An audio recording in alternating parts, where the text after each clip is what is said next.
Sebenarnya kalau kemudian kita bicara sistem pendidikan dalam Islam, itu tidak ada ceritanya, itu hanya terputus hanya pada di usia remaja begitu. Yang kita temui di masyarakat memang adalah ketika anak itu masih kecil, kita tanya, kalau kemudian orang tua itu minta doa, biasanya memang kemudian mereka mengatakan semoga anak saya menjadi anak yang solih. Tapi ketika kemudian sudah SMP, semoga segera keterima di sekolah pilihan favoritnya, semoga nanti rankingnya 1, semoga dapat beasiswa, semoga lulus cepat, semoga IPK menjadi berubah. Enggak lagi semoga anaknya soleh, kan gitu kan ya. Berbeda sudah memang, lah itu berawal dari orang tua itu sendiri juga sudah mulai begitu. Tapi tidak hanya itu ibu-ibu sebenarnya, bahwa mereka pun juga tidak memahami bahwa yang namanya proses untuk mendidik anak dan mendidik generasi itu pada setiap fasenya itu memiliki porsi dan timingnya masing-masing.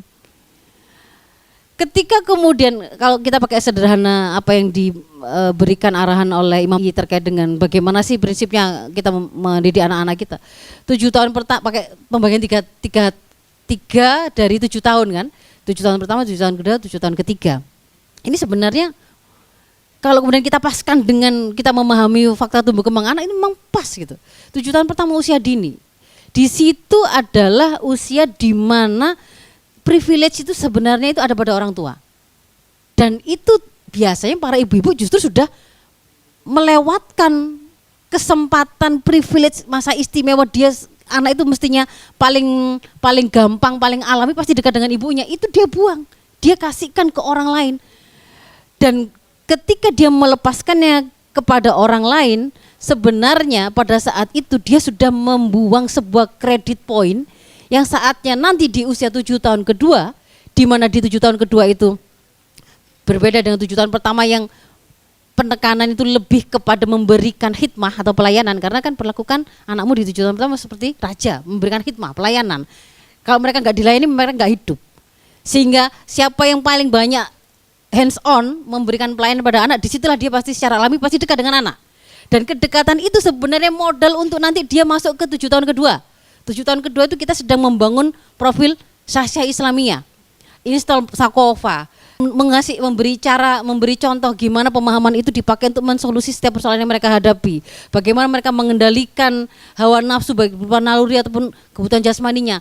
Mereka bermasalah, mereka bertanya ke orang tua, mereka ingin apresiasi, ingin berbagi, ada orang tua. Di situ kalau orang-orang yang terlibat dengan proses untuk membentuk Syahsyah Islamnya yang paling besar, disitulah dia akan dekat alami dengan anak-anak itu. Nah, dan di situ sudah mulai ada yang namanya upaya untuk mengajarkan syariah apa adanya kan. Butuh ketegasan karena 7 tahun kedua itu perlakukan anakmu seperti tawanan karena kita menawan dalam ketaatan. Lah, ketika dia tidak punya modal kedekatan di 7 tahun pertama, disinilah kemudian kita memanen. Orang tua tidak akan bisa tegas kepada anak saat dia tidak punya basis kedekatan dengan anak. Itu dari sisi keluarga. Tetapi nanti kita akan lihat ketika dia itu sudah kita serahkan ke sekolah. Nah di sekolah itu kan harusnya bertemu dengan sebuah sistem pendidikan yang melanjutkan sistem pendidikan dari rumah yang sudah kita bangun tadi basicnya di usia 7 tahun pertama. Ini pun hilang semua Bu. Jadi hilang itu bukan semata-mata di 7 tahun kedua.